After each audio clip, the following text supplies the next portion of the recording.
Fala, estudiosos! Sejam bem-vindos a mais um vídeo do nosso canal. Quero pedir a ajuda de todos se inscrevendo, deixando um gostei e vejam também os outros vídeos. Vou deixar, além disso, o meu Instagram aqui embaixo, para quem quiser. Bom, e como viram no título, hoje trataremos de um assunto muito especial para a nossa história: as guerras do Brasil. E vale ressaltar também que muitos conflitos ficaram de fora. Tentei trazer os principais. Se quiserem uma segunda parte, deixem um gostei e comentem aí embaixo. O Brasil é reconhecido internacionalmente por ser um país pacífico. Mas por quê? E se somos pacíficos, por que investir em forças armadas? Bom, apesar de ser um país violento, o Brasil ocupa a incrível posição de 116º colocado entre 163 países no ranking mundial da paz, sendo um país que evita sempre as guerras e participa de diversas missões de paz da ONU pelo mundo, chegando até a chefiar algumas delas. Por que investir em forças armadas nesse caso? Bom, acontece que uma força militar consistente é um fator extremamente determinante na garantia da paz de um país. Podemos observar o Oriente Médio, por exemplo, mas isso é tema para um outro vídeo. Enfim, quais as principais guerras que marcaram nossa história? Eu separei 8 conflitos para listar para vocês hoje. Iremos falar dos conflitos cronologicamente e não por relevância. Se quiserem uma segunda parte do vídeo, deixem aí embaixo. E em primeiro lugar, não poderia ser outra. Ao contrário de outros processos de independência da história, o Brasil comprou sua independência para evitar uma guerra com Portugal. Ainda assim, foi inevitável a Guerra da Independência, em 1822.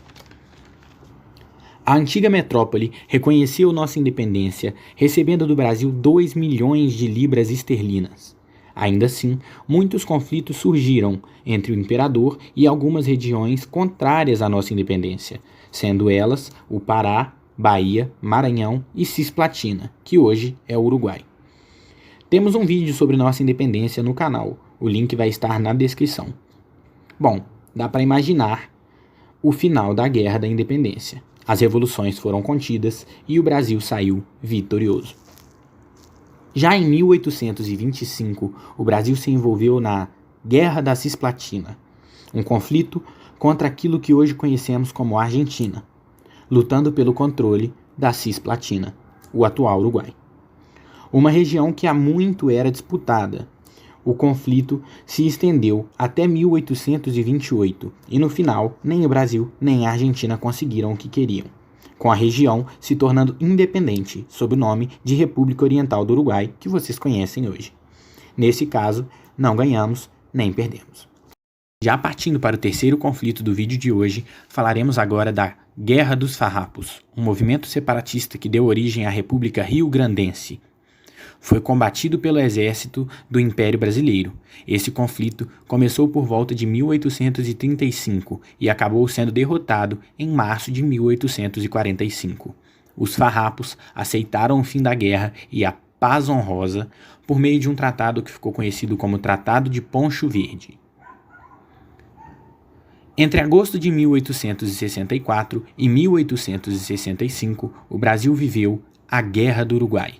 Conflito entre o governante Partido Blanco do Uruguai e uma aliança que consistia no Império do Brasil e o Partido Colorado. Após grandes desentendimentos sobre a questão do prata, o Uruguai ataca o sul do Brasil, dando início à guerra. 2 de fevereiro de 1865, rendia-se a fortaleza uruguaia e a 15 do mesmo mês criou-se o governo provisório, dirigido por Flores.